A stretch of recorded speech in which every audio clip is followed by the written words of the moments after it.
주제가 뭐냐면 터널은 반드시 끝난다라는 주제를 가지고 우리가 나아가고 있습니다.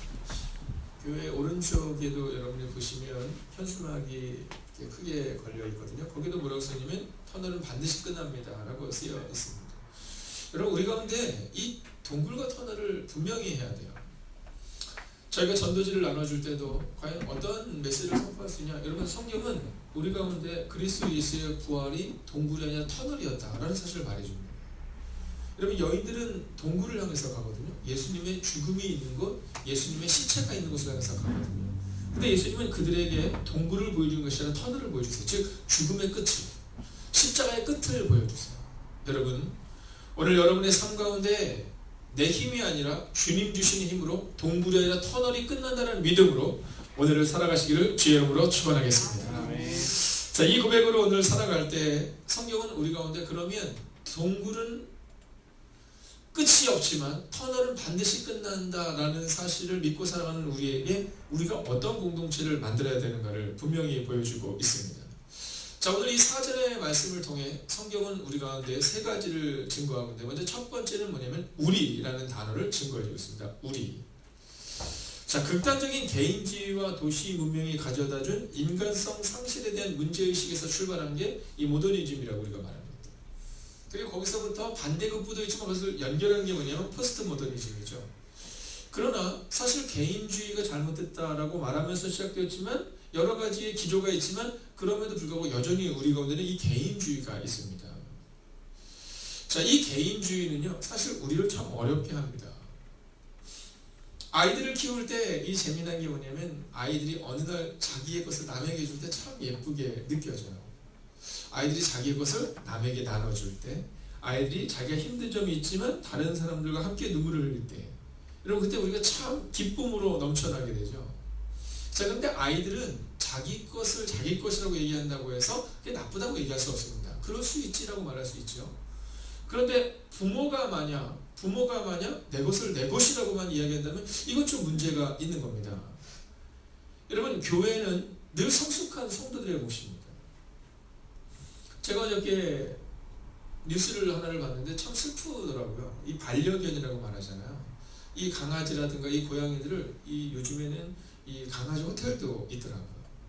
네, 저희 동들 이렇게 돌아오면서 보는데 3층짜리 건물인데요. 호텔 이렇게 써 있어요. 3층짜리 건물인데. 근데 가까이 가서 보니까 애견 호텔 이렇게 써 있더라고요. 애견 호텔.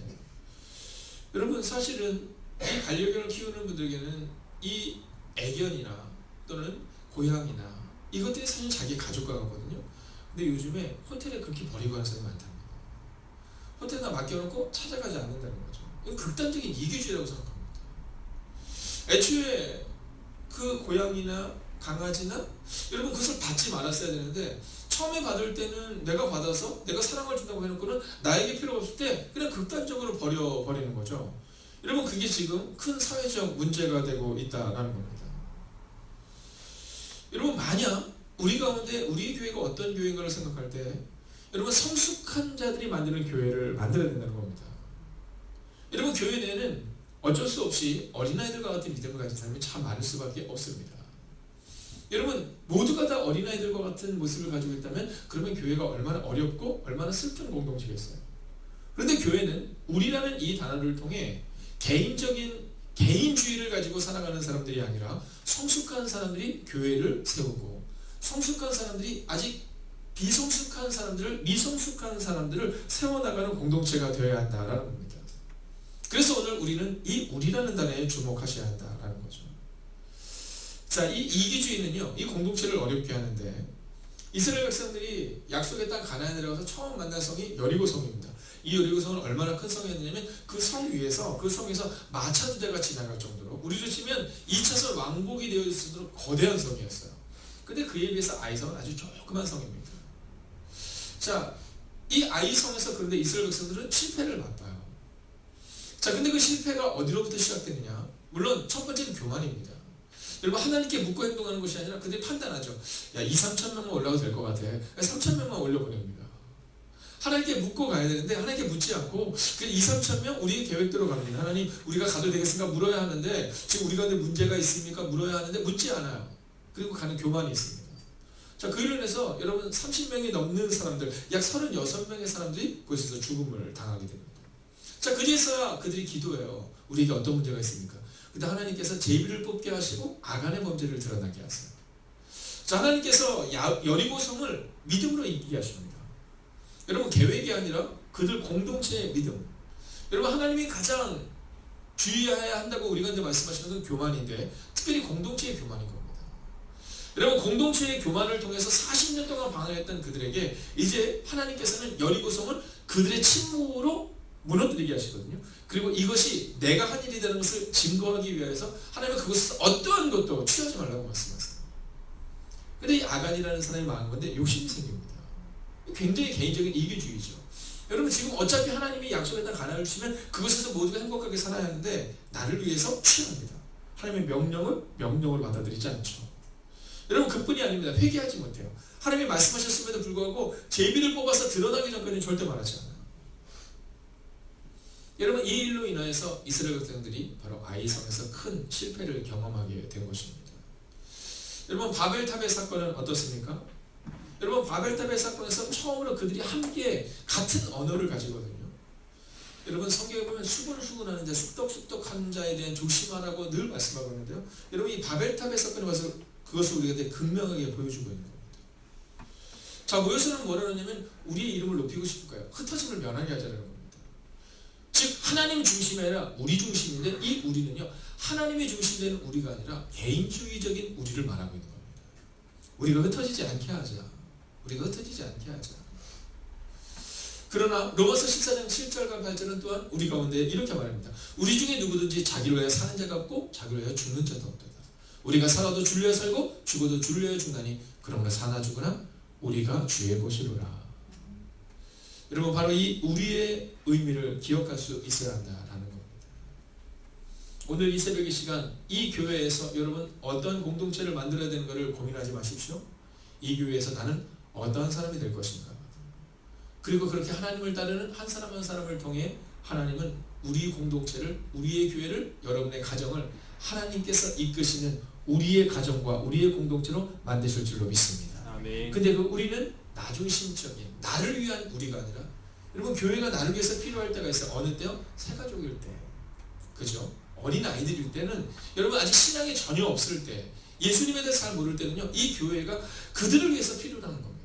그러나 어느 순간이 되면 우리가 주님의 십자가를 위해서 살아가는 공동체가 되어야 한다라는 거죠. 자, 두 번째, 그럼 이 우리는 어떤 공동체가 되어야 되느냐? 바로 두 번째로 하나님의 위로를 경험하는 공동체가 되어야 한다는 겁니다. 자, 오늘 본문을 한번 같이 읽어볼까요? 시작.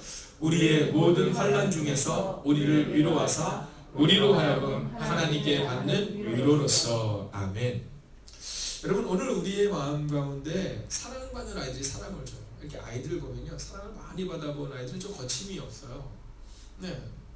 자, 하나님의 사랑을 많이 받은 장로님은, 하나님의 사랑을 많이 받은 권사님은요, 사랑을 주는 게 익숙합니다. 여러분, 요셉이 4대째에 나왔다는 사실을 기억하셔야 돼요. 아브라함이 이삭을 낳고, 이삭이 야곱을 낳고, 야곱이 요셉을 낳죠. 여러분, 이 4대가 지나고 나서야 비로소 요셉이 나올 수 있거든요. 즉, 하나님의 믿음이 계승되고 믿음이 전승돼야 되는 거예요. 행보의 가르침교회가 세워지고, 목사님, 저희 교회가 세워지지 몇 년 안 되는데 하나님께서 이렇게 큰 부흥을 주시면 감사해요 라고 말하는 것에 대해 저도 하나님 앞에 깊은 감사를 드립니다. 그러나 여러분, 더 중요한 것이 있습니다. 지금 좋은 교회라서 좋은 교회가 아니라 10년 후가, 20년 후가, 그리고 1대, 2대, 3대, 4대의 믿음이 계승되고 있는 것에 주목하셔야 합니다. 여러분, 지금 좋은 교회다, 이게 좋은 교회인지 아닌지 잘 몰라요. 그러면 어느 때 이것이 증명될 수 있냐면 우리의 다음 세대가 우리의 믿음대로 세워져 나갈 때, 그때 우리는 진정으로 좋은 교회임을 증명할 수 있다는 겁니다. 근데 그러기 위해서 필요한 것은 뭐냐면 우리가 먼저 하나님의 위로를 경험해야 한다는 거예요. 여러분, 부모의 삶 가운데 하나님의 위로를 경험하잖아요. 그러면 자녀들에게 그 위로를 줄 수 있는 겁니다. 어떤 사람이 제일 위험하냐 하면 상처를 너무 많이 받은 사람은 위험해요. 왜냐면 그 상처가 자연스럽게 흘러갈 수밖에 없다는 사실을 여러분 주목하셔야 합니다. 그래서 교회는 어떤 공동체가 되어야 되냐면 하나님의 위로를 받는 공동체가 되어야 돼요. 너무 쉽게 다른 사람들을 위로하려고 하지 마십시오. 그럼 우리가 먼저 위로를 좀 받아야 합니다. 저희 교회에 새가족들이 오시면 물론 지금은 많은 분들이 계시니까 사역을 할 수 있는 분들이 계시지만 처음에는 성도들이 별로 없으니까 누가 딱 오면 그분이 어떤 일을 하면 좋겠다, 어떤 일을 하면 좋겠다, 뭐 성가대를 하면 좋겠다, 교사를 하면 좋겠다, 식당 공사를 하면 좋겠다 라는 이야기를 할 때가 있었습니다. 근데 저희 교회 원칙이 있죠. 6개월 이상은요 충분히 사랑받고 충분히 하나님을 만나는 과정을 먼저 경험해야 한다는 겁니다. 왜냐하면 위로를 경험한 자만이 위로할 수 있고요, 사랑을 받아본 자만이 사랑할 수 있고요, 기도해본 자만이 기도를 가르칠 수 있는 거거든요. 근데 우리의 마음 가운데는 위로를 경험하지 못했음에도 섣불리 위로하려고 합니다. 여러분, 교회에 왜 이렇게 위로가 없어요? 라고 말하는 것이 있을 수 있습니다. 그것은 뭐냐면 교회에 위로가 없는 것이 아니라 나중심적인 교회를 보기 때문인 겁니다. 어쩔 때는 위로하셔야 될 분이 그런 얘기를 할 때도 있어요. 위로가 없다, 사랑이 없다. 어쩔 때는 사랑하셔야 되는 분이 그런 말씀을 하실 때도 우리 가운데 종종 있다는 거죠. 여러분이 어떤 사람인가를 기억하세요. 특별히 우리 이 새벽 혹은 흩어져서 이 말씀을 듣는 우리 사랑하는 행복이 가득한 교회 모든 지체들에게는 여러분 하나님의 위로를 경험하고 그 위로를 나눠줄 수 있는 하나님의 사람들이 되시기를 주의 이름으로 축원하겠습니다. 아멘. 여러분 경험해야 돼요. 어저께 수요예배를 드리는데 저는 너무 좋았습니다. 우리 중고등부 학생들이 너무 좋았는데 제가 어저께 집으로 가면서 저희 아내와 함께 그런 얘기를 했어요. 하나님에 대한 지식을 설명하는 것, 이게 가장 어려운 일인 것 같다.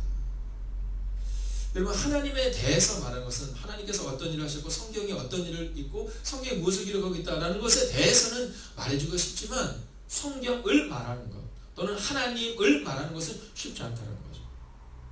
그럼 어느 때 그것이 쉽게 받아들여지냐면 하나님을 경험했을 때,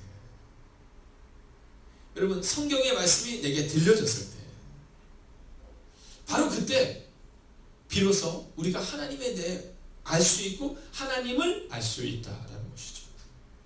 여러분, 그렇기 때문에 우리에게는요 위로가 먼저 경험되어져야 한다는 겁니다. 여러분, 이 교회 내에서 섣불리 사람들을 위로하려 하시거나 사람들에게 위로를 받으려 하지 마시고 오늘 성경이 기록하는 것처럼 우리를 위로하시는 하나님의 위로를 오늘 이 새벽 들으십시오. 그래서 이 새벽 기도할 때 그분의 음성이 들리는 거예요. 그러면 그분이 우리 가운데 말씀하세요. 네가 누구에게 가야 한다. 자, 세 번째입니다. 첫 번째가 우리라는 단어였다면, 두 번째가 우리가 하나님께 위로를 받아야 한다면, 세 번째는 하나님의 위로를 받은 사람은 고난당하는 사람들을 위로해야 한다는 겁니다. 여러분, 이것이 하나님이 우리 가운데 맡겨주신 소명입니다. 함께 읽어볼까요? 시작. 모든 환난 중에 있는 자들을 능히 위로하게 하시는 이시로다. 아멘. 주님은 모든 환난 중에 있는 자들을 위로하기를 원하시는데 그분이 찾아갈 수 없는 사람들이 많이 있거든요. 여러분, 그분을 경험하지 못한 사람이 너무 많이 있거든요. 그 사람들에게 우리가 함께 가서 위로하기를 원하고 있다라는 것입니다. 여러분, 성경에 보면 바리새인과 사두개인들이 나와요. 이들은요 위로를 줘본 적이 별로 없어요. 여러분, 신약 성경을 볼 때 이 바리새인과 사두개인들이 사람들을 위로했다, 이런 내용을 찾아본 적이 있으세요? 그들은 오직 율법과 종교의식밖에 없었어요. 여러분, 그 당시에 종교관은 교회의 리더들이었습니다. 우리로 치면 장로님, 권사님, 집사님 같은 분이었어요. 근데 이 바리새인과 사두개인들은 늘 정죄와 그리고 늘 율법을 가지고 사람들을 잣대로 판단합니다. 여러분, 예수님이 말씀을 선포해도 바리새인과 사두개인들은 그 말씀이 들어가지 않아요. 왜냐하면 하나님보다는 그들은 하나님에 대해 말하는 걸 좋아했거든요. 그런데 여러분, 삭개오를 보십시오. 그 당시 바리새인과 사두개인들이 그 삭개오를 볼 때 벌레만도 못하게 여겼습니다. 여러분, 세리였던 그 사람을 만나서 혹시라도 손이라도 잡게 되면 여러분 집에 가서 막 손을 닦고 자신을 거룩하게 만들기 위해서 살았던 그러한 삭개오였거든요. 근데 이 삭개오가 예수님의 위로를 경험해요. 위로를 경험한 다음에 어떻게 행동합니까? 네, 그가 내가 가진 것을 나눠주겠다 이렇게 말해요. 여러분, 사마리아에 있었던 이 남편이 여럿 있었던 이 여인이 예수님의 위로를 경험해요. 그리고 나서 어떻게 행동해요? 네, 동네로 들어갑니다. 동네로 들어가자마자 많은 사람에게 와보라 이렇게 얘기합니다. 즉 위로를 나눠주는 겁니다. 여러분, 위로를 경험한 사람은 바로 위로하는 은혜가 우리 가운데 임해야 한다라는 거죠. 위로의 전화라는 전화가 있습니다. 제가 오래전에 미국에 있을 때, 우리나라도 요즘은 그런 전화가 많이 있잖아요. 이 상담하는 전화. 자, 이 전화가 처음에 시작된 게 이 빌러라는 간호사가 있었다라고 합니다. 이 빌러라는 간호사가 있는데 어느 날 갑자기 급성 관절염이 그에게 다가오는데, 이분이 원래 간호사셨거든요. 자, 급성 관절염이 다가오는데 손을 쓸 수도 없을 정도로 온몸이 굳어지기 시작했어요. 어느 손만 하면 이 오른쪽 손가락 정도만이 움직이는 아주 극심한 고통 가운데 살아가게 됩니다. 여러분, 이분의 마음에 늘 마음 가운데 원망이 있고 절망이 있어요. 난 성실하게 살았는데, 나는 이웃들을 위해서 살았는데, 근데 어느 날 그의 마음 가운데 이 손가락이 움직일 수 있고 살아있다는 것에 대한 감사가, 즉 하나님의 위로가 그의 마음 가운데 깊이 다가와요. 그리고 이 여인이 할 수 있는 일은 오른쪽 손가락을 사용할 수 있었기 때문에 그 병실 옆에 전화기를 둡니다. 그리고는 그 같은 병실에 있는 혹은 같은 병원에 있는 이들에게 전화를 통해 위로하기 시작해요. 사실 나는 몸도 제대로 움직일 수 없는 사람입니다. 그러나 내 마음 가운데 있었던 그 원망과 불평의 마음이 하나님의 위로를 통해 회복되어져 가고 있습니다. 그리고 친구들에게 전화를 하기 시작합니다. 여러분, 그 전화를 통해서 그 심한 고통 가운데 자살을 생각했던 사람들이 다시금 회복됩니다. 여러분, 수많은 사람들의 변화가 일어나기 시작합니다. 그 위로의 시작이 바로 오른쪽 손가락 외에는 거의 움직일 수 없었던 이 빌로라는 여인인데요. 이 여인이 먼저 하나님의 위로를 경험했기에 그 위로를 나눠줄 수 있었고, 그리고 그가 있는 그 병원 공동체는 바로 위로의 공동체로 변화되게 되었다는 것입니다. 누가 나를 위로해 주지 않나? 여러분, 누군가 그렇게 말할 때 저 사람 왜 저렇게 믿음이 없을까? 이렇게 생각하지 마십시오. 그분이 장로님이든 권사님이든 집사님이든 교회를 10년을 다녔든 20년을 다녔든 혹은 이제 교회 온 지 얼마 안 되었든, 여러분, 위로를 필요한 이들에게 우리는 찾아서 위로해 줄 수 있는 사람이 되어야 하는데, 나는 이제 집사인데, 나는 이제 교회 신앙생활한 지 얼마 안 됐는데, 이 마음이 아니라 하나님의 위로를 경험한 사람은 신앙의 연수와 상관없이 위로를 나눠주는 사람이 될 수 있어야 한다라는 것입니다. 여러분, 이 교회 내에 누군가의 위로가 필요하다면 그 위로를 나눠주는 사람이 바로 여러분이 되십시오. 오늘 현대인의 성경으로 오늘 사전의 말씀을 읽고 마치겠습니다. 여러분, 현대인의 성경으로 한번 읽어볼까요? 함께 읽습니다. 시작. 그분은 온갖 고난을 겪는 우리를 위로해 주십니다. 그래서 우리가 하나님에게 받는 위로로 고난당하는 사람들을 위로할 수 있게 하십니다. 기도하겠습니다. 하나님, 예수님은 온갖 고난을 겪는 우리를 위로해 주셨습니다. 그렇게 우리도 다른 이들을 위로할 수 있는 하나님의 사람이 되어야 합니다. 하나님, 어느 순간부터 교회에서 주님의 십자가가 보여지기보다, 나를 위로해 주신 하나님이 보여주기보다 사람들이 보여지는 어리석은 우리의 모습을 보게 됩니다. 하나님, 오늘 이 새벽 이 시간 이 말씀을 듣는 하나님의 사람들을 기억하여 주셔서 이제는 하나님께 받은 그 위로로 다른 사람들의 고난과 다른 사람의 아픔을, 눈물을 닦아줄 수 있는 하나님의 교회가 되게 하여 주셔서 나 중심적인 위로가 아니라 하나님 중심의 위로를 가지고 살아가는 하나님의 사람들이 되게 하여 주시옵소서. 오늘 이 새벽 이 시간도 우리 가운데 말씀하여 주시고 위로하여 주셔서 오늘 이 새벽도 하나님의 위로를 경험하고 돌아갈 수 있기를 원합니다. 하나님, 차마 사람들에게 말할 수 없는 눈물이 있습니다. 하나님, 차마 사람들에게 말할 수 없는 고통이 있습니다. 하나님, 그 눈물과 고통을 닦아주시옵시고 위로하여 주셔서 오늘 이 새벽에도 하나님의 음성을 듣고 하나님의 위로하심을 가지고 세상을 위로할 수 있는 하나님의 사람들, 하나님의 교회가 되게 하여 주시옵소서. 네. 오늘 이 아침에도 오늘 이사를 하는 가정이 있습니다. 하나님, 새로운 터전을 향해서 나아가는 그 가정을 기억하여 주셔서 하나님, 그 가정이 믿음의 가정이 되게 하시고 오늘 하루가 피곤한 가정이 아니라 하나님의 일하심을 기대하는 하루가 되게 하여 주시옵소서. 하나님, 오늘 이 새벽 이 시간도 하나님의 교회가 하나님의 위로를 경험하고 그 위로를 나눠줄 수 있는 교회가 되기를 성부와 성자와 성령의 이름으로 간절히 축원하옵나이다. 아멘.